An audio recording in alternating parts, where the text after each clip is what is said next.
Good evening বন্ধুরা, সবাই কেমন আছো? নিশ্চয়ই আশা করছি ভালোই আছো সবাই, তাই না? ভিডিও দেখছো, কারা দেখছো বুঝতে পারছি না। যারা সাবস্ক্রাইব করে দেখায় যে তারা দেখছে না, অন্য কেউ দেখছে। তো যারাই হোক, যারাই দেখছেন, যারাই দেখছো, দেখো। তো আজকে আজকে আমার একজনের সঙ্গে কথা বললাম। তো মানে এমনি আর কি কথা বলতে যাচ্ছিলাম। তো কথা বলতে গিয়ে এই আধ্যাত্মবাদ বা ঈশ্বরের কথা উঠতেই সে মানে ওটাকে এড়িয়ে যেতে চাইলো।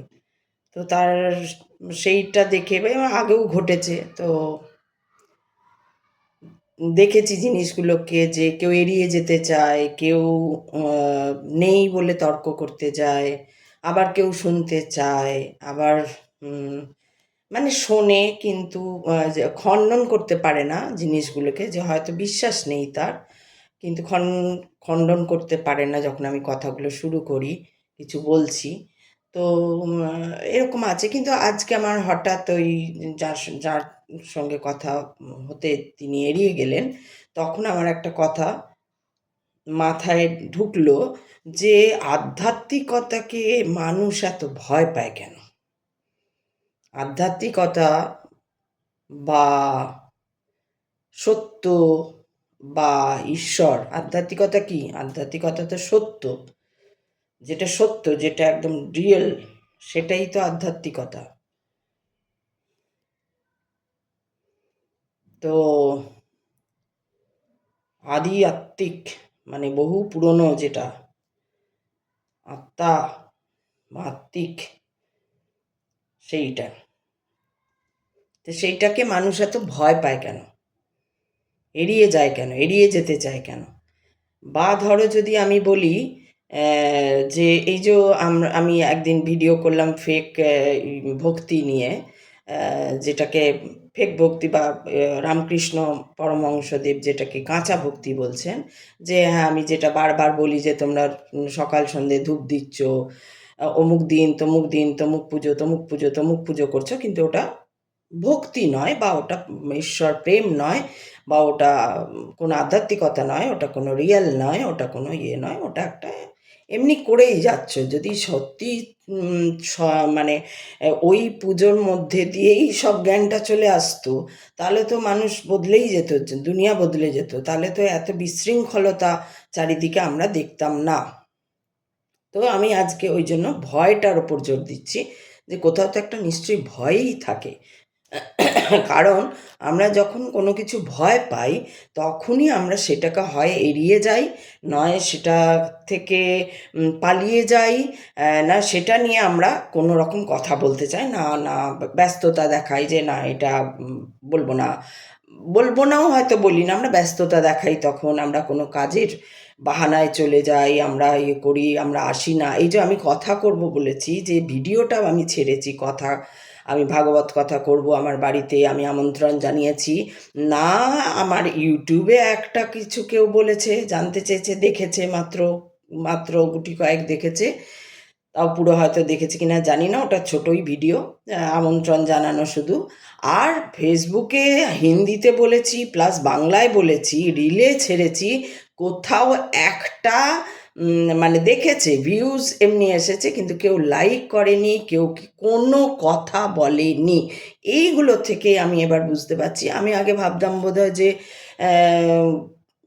মানে অন্যরকম একটা ভাবনা ছিল, যে হয়তো কে জানে, এগুলো ভালো লাগে না বা কিছু এরকম একটা ভাবনা ছিল। যাই হোক, ভাবনাটা ঠিক সঠিক ছিল না হয়তো।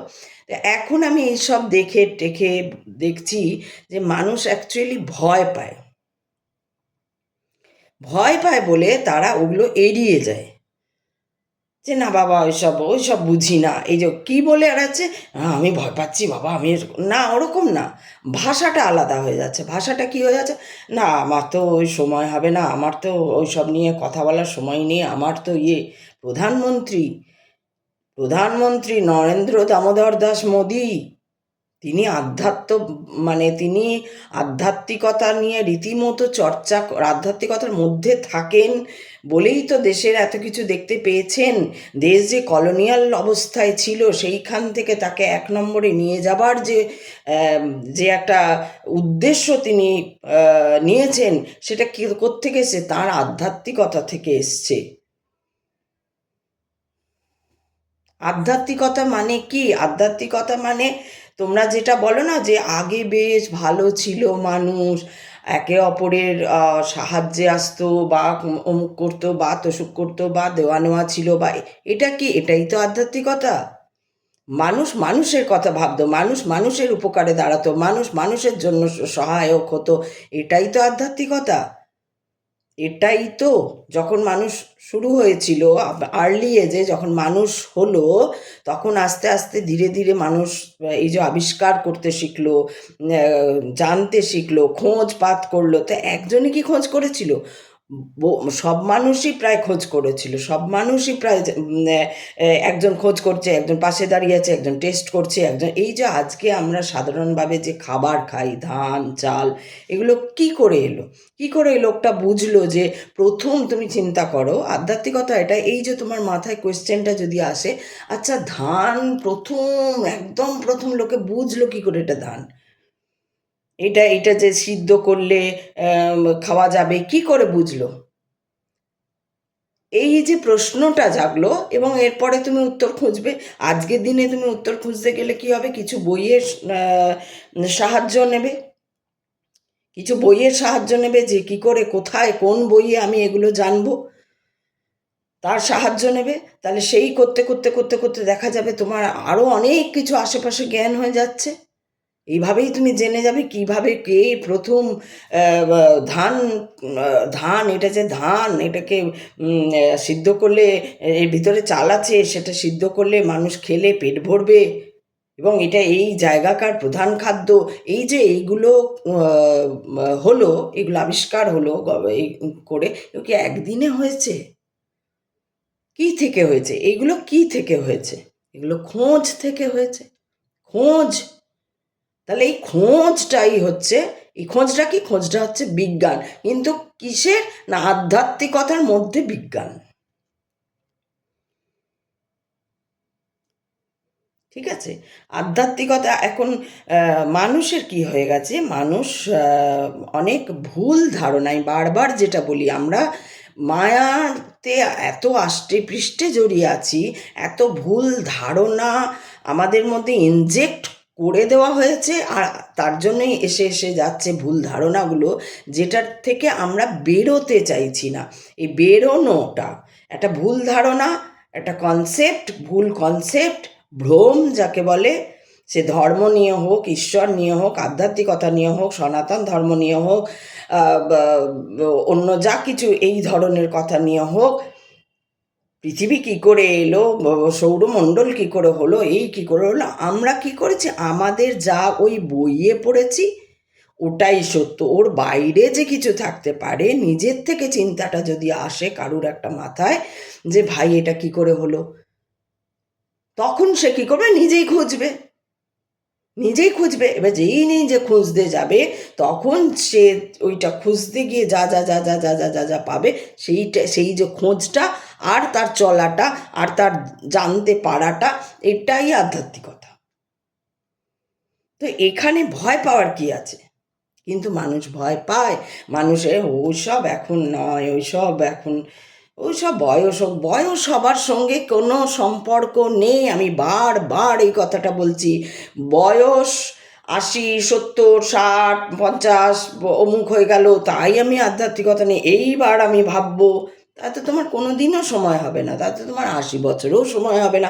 80 বছরে তখন তোমার শরীর জর্জরিত থাকবে, তখন তুমি আজ ডাক্তার, কাল ডাক্তার, আজ চোখ তো কাল মাথা, তো কাল গলা, তো কাল কোমর, তো কাল পা, তো কাল হাত, কাল পেট, এই ঘা, ওই অমুক তসুক, এই নানা রকম রোগ রোগ রোগ, যা ডাক্তার আর ঘর, ডাক্তার আর ঘর, এই নিয়ে পড়ে থাকবে, তাই না?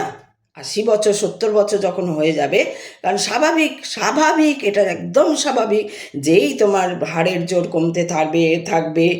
এখন যারা 30 35 40 45-এও আছে, তারা ভাবছে যে ওরে বাপরে, না না না না, এই সব 45 হয়েছে তাও তার টনক নড়ছে না, তাও না না না না, এখন এসব না, এখন এসব, এখন কেন নয়, আরও আগের থেকে উচিত, আরও ছোট বয়স থেকে 20 বছর বয়স থেকে এই ধরনের চিন্তা ভাবনাতে, এই ধরনের গবেষণাতে ঢোকা উচিত। এটা কি, ওটা কি, ওটা কেন, আগে তো প্রশ্ন আসবে, আগে প্রশ্ন। তাহলে মা যদি ঠিক, আবার সেই ঘুরে গেছি মায়েতে, যা আমার অনেক পুরনো ভিডিওতে, যে মা যদি ঠিক থাকে, মা যদি এই ধরনের প্রশ্ন উত্তর প্রশ্ন উত্তর প্রশ্ন উত্তর করতে থাকে, পড়তে থাকে, জানতে থাকে, বুঝতে থাকে, বা সৎসঙ্গ করতে থাকে, বা সৎ গুরুকে পায়, সেই গুরুর কথা অনুযায়ী চলতে থাকে, এবং সেটা জেনুইন হতে হবে। এখন তো সবই ফেক হয়ে গেছে, তুমিও ফেক, তোমার গুরুও ফেক। সবার কথা আমি বলছি না, আমি সবাইকে বলছি না, কিন্তু ম্যাক্সিমাম ক্ষেত্রে এটাই তো দেখা যাচ্ছে। এই যে তোমরা, আমি যে একটা, তোমরাই উত্তর দাও, আমাকে উত্তর দাও যে তোমরা কেন, এই যে আমি একটা কথা বললাম যে ভাই আমার বাড়িতে কথা হবে, তোমরা আসবে, তোমরা নাই আসতে পারো, তোমরা হয়তো আমার থেকে অনেক দূরে, তোমরা আমেরিকায় থাকো, তোমরা লন্ডনে থাকো, তোমরা পুরুলিয়ায় থাকো, তোমরা আরও কোথাও থাকো, তোমরা কলকাতারই কোথাও অনেক দূরে থাকো, বারাসতে থাকো, তোমরা বালিগঞ্জ থাকলে তো আসতে পারবে, সেটা নয়, যাই হোক অনেক দূরে থাকো, আসতে পারবে না। তাহলে কি তোমরা তাহলেও উত্তর দেবে যে না, আমি তো দিদি, আমার তো যাওয়ার, আমি যেমন লিখি, আমার যখন কোনো কারোর সঙ্গে, আমি যদি কাছে থাকতাম তাহলে আমি একবার আপনার সঙ্গে গিয়ে দেখা করে আসতাম, আমার তো সেই উপায় নেই। আমি লিখি তো, অনেককেই আমি লিখি যে আপনি যদি, আপনাকে পেতাম তাহলে আমি একটু কিছু প্রশ্ন করতাম, কিছু প্রশ্ন মানে কথা হতো, কথা বলতে পারলে আপনার সঙ্গে ভালো হতো, কিন্তু আপনি এত দূরে থাকেন, হয়তো সে উত্তরপ্রদেশে থাকে, উত্তরাখণ্ডে থাকে, বেনারসে থাকে, আমার দ্বারা যাওয়া সম্ভব হচ্ছে না, আমি যেতে পারছি না, ইত্যাদি ইত্যাদি। তো সেটাও তোমরা লেখনি। আমি একদম পরিষ্কার তোমাদেরই বুঝিয়ে দিচ্ছি। আজকে যে কথা তোমরা শুনবে, যে আমার ভিডিওটা আজকে দেখছো, সে যদি জাস্ট আমার নেক্সট মানে আগের ভিডিওটা দেখো, আগের জাস্ট একটা ভিডিও আগেই বোধহয় রয়েছে, আমি হিন্দিতে বলেছি, আমন্ত্রণ জানিয়েছি, সেইটা যদি তুমি দেখে থাকো, তুমি না লাইক দিয়েছো, তুমি না ওটাকে বলেছো না দিদি যেতে পারছি না, আমি তো অনেক দূরে থাকি, আমার ইচ্ছা ছিল আমি যাব। এটা কি? এটাই হচ্ছে আধ্যাত্মিকতা, এটাই হচ্ছে সনাতন ধর্ম, যে আমি রেসপন্স করছি, আমি রেসপেক্ট করছি একজনকে। একজন বলেছে ভগবত কথা হবে, আমি শুনতে পাচ্ছি, আমি ওটা দেখেছি, মানে আমি একটু শুনেছি, কিন্তু আমি ওটা ইগনোর করে চলে যাচ্ছি। তার মানে কি আমি ভয় পাচ্ছি? এই যে আমি বলছি আধ্যাত্মিকতার কথা, রিয়ালিটির কথা, ঈশ্বরের কথা, ভগবানের কথা আমি বলছি, কিন্তু তোমরা কোনো কমেন্ট নেই। শুধু আমার চুল কাটা নিয়ে কয়েকজন কমেন্ট দিয়েছো, বাহ্যিকতা নিয়ে কমেন্ট দিয়েছো। যেখানে আমি বলছি সত্যের কথা, নিজের আত্মজ্ঞানের কথা, সেখানে তোমরা বাহ্যিকতা নিয়েও কথা বলেছো। কেন আমি ন্যাড়া হলাম, ন্যাড়ার ভিডিও দাও, ওই দাও, একদম বাহ্যিকে পড়ে আছো। আমি বলছি অন্তরে যাও, ভিতরে যাও, আরো গভীরে যাও, প্রশ্ন জাগুক তোমার মধ্যে, প্রশ্ন, ঈশ্বর কি, ভগবান কি, কেন ভগবান বলবো, কেন পুজো করব, এই পুজো কেন নয়। এই যে আমি যেগুলো বলি, তোমরা তর্ক করো আমার সঙ্গে, কেন দিদি আপনি বলছেন পুজো করা ঠিক নয়, কেন পুজো করব না, বা কেন ওটা করব না, বা কেন মানব, দুটোই বলতে পারো না। এই ধরনের কোনো কথা নেই, এই ধরনের কোনো কথা নেই। আরেকটাও আছে, যেটা তোমরা আমার প্রতি তোমাদের কোনো বিশ্বাসই জাগেনি। কারণ হঠাৎ এসছি, 1 বছর হলো দেখছো, এসছি বলছে, কে জানে কে কি। তোমাদের তো কনসেপ্টের দরকার, কনসেপ্ট। এই ড্রেস, ওই গয়না, ওই ইয়ের মালা, ওই টিক্কা, ওই আংটি ফাংটি পরে বসবো। আপনি একদম এইটা 3 দিন রাখুন, আপনার দেখবেন 3 দিন পরে 4 দিন দরজায় অমুক করে রাখুন, ঝুলিয়ে রাখুন, রেখে মোম দিয়ে রাখুন, কর্পূর দিয়ে রাখুন, লবঙ্গ দিয়ে রাখুন, তারপর দেখবেন আপনার পয়সা কেউ আটকাতে পারবে না, আপনার কেস কাছারি যা চলছে অমুক হয়ে যাবে। হ্যাঁ হবে, কিন্তু ওইভাবে নয়। যেই তুমি আত্মজ্ঞানের শুরু করবে, নিজেকে খোঁজা শুরু করবে, একটাই কোয়েশ্চেন, রামকৃষ্ণ পরমহংস দেব এটাই বলে গেলেন যে একটাই কোয়েশ্চেন, আমি কে। অনেকে বলে গেছেন, অনেকে বলে গেছেন, কিন্তু তিনিও বলে গেছেন যে আমি কে, এটা খুঁজতে খুঁজতেই দেখবে তুমি ওই পথে যাচ্ছ। আমি কে, আমার আমার আইডেন্টিটা, without my identity who I am, এইটা যখন তুমি খুঁজতে শুরু করবে, যখন তুমি দেখতে শুরু করবে, তখন দেখবে আস্তে আস্তে তুমি ওই পথেই যাচ্ছ। আমি আজকে আমাকে যিনি বললেন যে না না বাবা আমি ওসব কিছু জানি না, জানি না, ঠিক আছে, মানে উনি আমি বলছি বলে হয়তো আসবেন, হয়তো আসবেন বসবেন বলছি বলে, কিন্তু উনি কোথাও একটা ভয় পাচ্ছেন যে না না আমি কিছু জানি না। আমি তখন বললাম এগুলো জানার কিছু নেই, এই যে তুমি এসেছো, এই যে তুমি জিজ্ঞেস মানে তোমাকে কথা বলছি, এইটাই আধ্যাত্মিকতা। আমি ওনার কাছে ওনার ভয়টা বা ওনার ভয়ে, অ্যাকচুয়ালি এটা ভয়। তোমরা যদি কেউ খুব বিচার করে দেখো যে আমরা এনাকে কেন কমেন্ট করি না বা এনাকে কেন এড়িয়ে যাই, এই প্রশ্নটা থেকেই তোমরা দাঁড়াও যে এই যে ভদ্রমহিলা বলছেন, এনাকে ইনি কি বলছেন, প্রথমে কি বলছেন, এইবার আগে তো শুনতে হবে, তারপরে তো তোমার কোয়েশ্চেন জাগবে যে না এটা উনি ঠিক বলছেন না, এবং তোমাকে ঠিকটাও জানতে হবে, তবে তো তুমি উত্তরটা আমাকে দিতে পারবে। তো সেইটাই আমি আমি বলতে করলাম, সেইটার জন্যই আমি এটা বলতে এলাম যে আধ্যাত্মিকতা বা ঈশ্বর কথা বা ভগবান কথা, শ্রীমদ্ ভগবত কথা, শ্রীকৃষ্ণ, অর্জুনও ভয় পেয়েছিল। অর্জুন যখন সে কিছুতেই মানে ওকে আর বিশ্বাস কেন, অর্জুন তো তাকে শ্রীকৃষ্ণ তো সখা ছিল, বন্ধু মিত্র, শ্রীকৃষ্ণ অর্জুন বন্ধু ছিল, ও তো বন্ধু হিসেবে দেখছে এই আবার কি বলছে এইসব, না না না এইসব না। ও ভয় পাচ্ছে, লড়তে যুদ্ধ করতেও ভয় পাচ্ছে, ভয় পাচ্ছে, ভয় পাচ্ছে, আর কৃষ্ণ তত ওকে বুঝিয়ে যাচ্ছে। ও মানতে পারছে না, কেন মানতে পারছে না, না ও তো ওকে মিত্র জানে, বন্ধু, সেই জন্য ওর কথা ওর বিশ্বাস করতে হচ্ছে না। তারপরে যখন ওই জন্য শ্রীকৃষ্ণ তার বিশ্বরূপ দেখালো যে এই দেখো কার সঙ্গে তুমি কথা বলছো, কেন তোমাকে বলা হচ্ছে যে, তখন ও বলছে আরে তুমি এই, তুমি এই, তুমি ভগবান। এরপরও বিশ্বাস করতে শুরু করলো। তো আমিও বুঝতে পারছি যে হ্যাঁ তোমাদেরও ঠিক সেরকম আমার প্রতি, আমি যেহেতু একটা বন্ধু হয়ে কথা বলছি, আমার যেহেতু কোনো আমি অমুক মহারাজ, অমুক সন্ন্যাসী, অমুক বা আমি কোনো গয়নাগাটি এসব কিছু পড়ে নেই, তাই জন্য তোমাদের আমার প্রতি বিশ্বাসযোগ্যতা আসছে না, দাঁড়াচ্ছে না, কোনো বিশ্বাস, কোনো ভরসা কিচ্ছু নেই, কারণ তোমার নিজের প্রতিও বিশ্বাস ভরসা নেই, এটাও জেনে রেখো।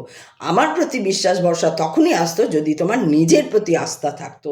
যার নিজের প্রতি আস্থা আছে তার অন্যের প্রতিও আস্থা থাকবে। আরে বাজে হোক, যাই হোক, তাই হোক, শুনি তো আগে কি বলছেন, নালে বুঝবো কি করে ইনি বাজে বলছেন বা ভুল বকছেন, কি করে বুঝবো, আগে তো শুনি উনি কি বলছেন। কিন্তু না শুনে ও 1.5 মিনিট দেখলাম, 1.5 মিনিট ও আচ্ছা এইসব বকছে না, ছাড়ো এইসব এখন না, এটা হয়েছে এখন এইসব, এখন এইসব নয়, কখন আর কখন, কলিযুগ চলছে, এই যে তুমি মানুষ হয়ে এসছো, নিশ্চয়ই তোমার কিছু সেই রকম কর্ম ছিল, তাই 84 জনই পার করে তুমি একজন মানুষ হয়েছো। আবার তুমি মানুষ নাও থাকতে পারো, যদি তোমার কর্ম ঠিক না হয়, তুমি আবার ওই গিরগিটি টিকটিকি শুয়োর ব্যাং কিছু একটা হয়ে যেতে পারো, এবং তোমার জীবন যতক্ষণ না তুমি ব্রহ্মের দিকে তাকাবে, ব্রহ্মাণ্ডের তাই, ব্রহ্মাণ্ডের উদ্দেশ্যই তাই, সৃষ্টি করেছি যাদের, তারা আবার আমার দিকে তাকাবে এবং আমার কাছে আসবে বা আমারতে বিলীন হয়ে যাবে। মাঝের যে রাস্তাটা সেটা হচ্ছে মায়ার রাস্তা, দেখি কে এর মধ্যে আমাদের, এটা একটা খেলা, আমি সেটাও তোমাদের আগের ভিডিও বুঝিয়েছিলাম যে এটা অসীম তার খেলা, অসীমের খেলা, এটা একটা মায়া, যে দেখি তো এরা আমার দিকে তাকায় কিনা, দেখি তো এদের মাথায় প্রশ্নটা আসে কিনা যে কে আমাদের তৈরি করলো, আমরা কে, এই কোয়েশ্চেনটা আসে কিনা। যেই কোয়েশ্চেন এলো তখন সে তার হাত ধরে নিল, আমরা কত মানুষ, আমরা ছোট্ট, আমরা তুচ্ছ, আমরা কত বিপদে পড়ি, আমরা কত ঘটনা ঘটে, দুর্ঘটনা ঘটে, আমরা ভয় পাই, আমরা তখন কার কাছে যাই? ভগবানের কাছে যাই। হে ভগবান, তুমি তো সব থেকে বিপদে কিন্তু তুমি ভগবানকেই ডাকো, দেখবে সব থেকে বিপদে তুমি কিন্তু ভগবানকেই ডাকো, কারণ তার প্রতি কোথাও না কোথাও তোমার একটা আস্থা আছে। কিন্তু যখন একটা মানুষ সেই কথা বলতে যাচ্ছে, কারণ তোমার কনসেপ্টে আছে ভগবান মানে ওই যে শ্রীকৃষ্ণ মানে নীল, এই রকম রাজার এইরকম পালকওয়ালা এরকম হবে, অমুক মানে দুর্গা মানে এইরকম 10টা হাত হবে, এরকম শাড়ি পরা, তাই পুজোর সময় তোমরা খুব ঠাকুর দেখতে যাওয়া নিয়ে তোমাদের একটা বিশাল ব্যাপার থাকছে। কিন্তু এই দুর্গা যখন এখানে বলছে, ওই কালী যখন ওখানে বলছে, ওই শিব যখন ওখানে ওই মানুষের মধ্যে দিয়ে বলছে, তখন আর তোমরা তাকে পাত্তা দিচ্ছ না। ঘরে যখন তোমাদের যে নারায়ণ বসে আছে, মানে ঘরে নারায়ণ মানে ঈশ্বর তোমাদের আশেপাশেই রয়েছে। কোথায় রয়েছে? জীবের মধ্যেই ঈশ্বর। এবার যে খুন করছে তার মধ্যে কি ঈশ্বর? হ্যাঁ, ঈশ্বর ওখানেও আছে। ওকে বলছে, ওর পার্সোনালিটিটাকে বলছে বাই করো না, বাই করো না। ও তাকাচ্ছে না, জানে না, মোহ মায়া, ওর নাক চোখ কান সব বন্ধ হয়ে রয়েছে, ওর লোভে সব বন্ধ হয়ে রয়েছে। এটা খুন করলে এত টাকা পাবো, ডার্ক ওয়েব তৈরি হয়ে গেছে একটা। সেখানে আবার লোভ মানে আদান প্রদান হয়, এই টাকার এত টাকার খেলা, লোভে পঞ্চেন্দ্রিয় বন্ধ হয়ে গেছে সব, তাই জন্য খুন করছে, তাই জন্য অমুক করছে, তাই জন্য চুরি করছে, তাই জন্য মিথ্যা কথা বলছে।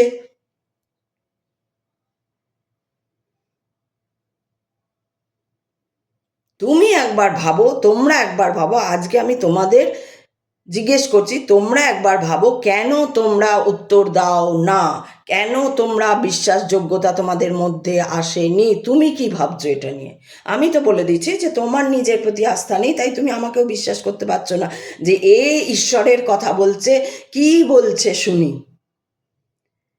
তারপরে সেইটা শুনলে তবেই তোমার একটা কিছু একটা উত্তর আসবে যে না এটা ঠিক, এটা ভুল, এটা কি করে করবো, এটা কেন করবো, বা আমি এটা করি বা ওটা করি, এবং কিভাবে করি তো পুজো তো সবাই করে, কিন্তু আমি তাদেরকেই তো ফেক বলছি। পুজো তো দেখছি তো আমি চারিদিকে পুজো, এই যে এত দুর্গা পুজো, এই যে বিশ্বকর্মা পুজো, এত সব চাঁদা নেওয়া হয়ে গেল, ওখানেই ধর্ম শেষ, কর্ম শেষ। বিশ্বকর্মা পুজো একটা প্যান্ডেল বানানো হবে, তার জন্য কিছু চাঁদা কালেক্ট করা হবে, তারপর সেই দিনকে মাইক বাজানো হবে জোরে জোরে, বিশাল। কি বিশ্বকর্মা কে? ব্রহ্মা কাকে দায়িত্ব দিল? ব্রহ্মা যে সৃষ্টিকর্তা, কাকে দায়িত্ব? বিশ্বকর্মাকে দিয়ে সৃষ্টি করালো যে তুমি শিল্পী মানুষ। বিশ্বকর্মাকে কি বলা হয়?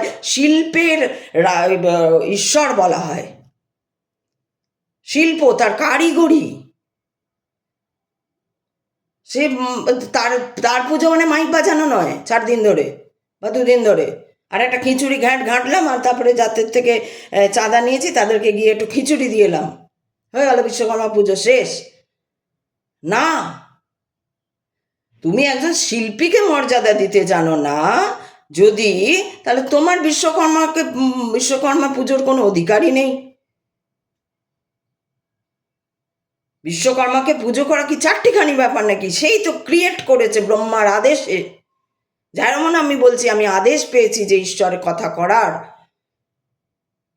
সেরকম ব্রহ্মা তাকে আদেশ দিয়েছিল বিশ্বকর্মাকে যে নাও তুমি গড়ো। ওই ছিল শিল্পের একদম অধিকর্তা। সেইগুলো না বুঝে বিশ্বকর্মা পুজো বলে মাইক বাজিয়ে 2 দিন ধরে গাঁ গাঁ করে মাইক বাজবে, হয়তো আড়ালে আরও কিছুও চলবে, সেটা কে দেখতে গেছে? না দেখতে পেলে বলা যায় না, কিন্তু চলে, আমরা জানতে পারি, কানে আসে। আজ বলে নয়, অনেক দিন ধরেই চলে আসছে। বিশ্বকর্মা মানে একদম বাপরে ঢালাও মদ আর মাংস, এই বিশ্বকর্মা পুজো? বিশ্বকর্মা যে তোমাকে সৃষ্টি করেছে, ক্রিয়েটারের যে দূত। তো আধ্যাত্মিকতাকে যদি ভয় পেতে থাকে কেউ, আধ্যাত্মিকতাকে মানুষে ভয় পায়, এইটা আমার কাছে প্রমাণ হলো।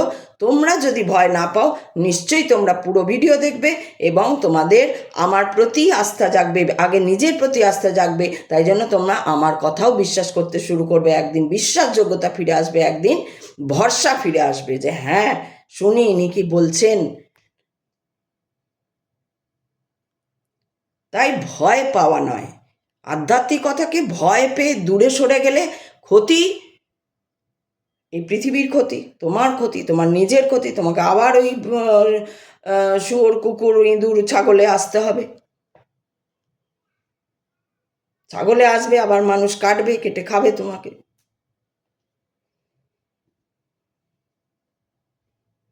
তো এই হলো আজকের মতো কথা। ভয় পেও না, ঈশ্বরকে ভয় পেও না। ভক্তি যদি করতে হয়, ভক্তিটা কি সেটা আগে জানো, পুজোটা কি সেটা আগে জানো। প্রশ্ন করো, তোমরা প্রশ্ন করো, আগে নিজেকে প্রশ্ন করো, তারপর শুরু হোক তোমাদের পথ চলা। ওই প্রশ্নের উত্তর খোঁজাটাই পথ চলা, সেটাই আধ্যাত্মিকতা। আধ্যাত্মিকতা কোনো আলাদা কোটে থাকে, বাবারে কি কাঁকড়া বিছে কামড়ে দেবে, ওরকম নয়। তাই তার থেকে ভয় পেয়ে পালানোর কোনো দরকার নেই। মিথ্যে আধ্যাত্মিকতা, ঈশ্বর কথা, ভাগবত কথাকে ভয় পেয়ে দূরে সরে যেও না ঈশ্বর থেকে, শুধু ফেক বা কাঁচা ভক্তি নিয়ে থেকে। এটাই আমার বলার ছিল। সবাই ভালো থেকো, সুস্থ থেকো, সাবধানে থেকো। হর হর মহাদেব।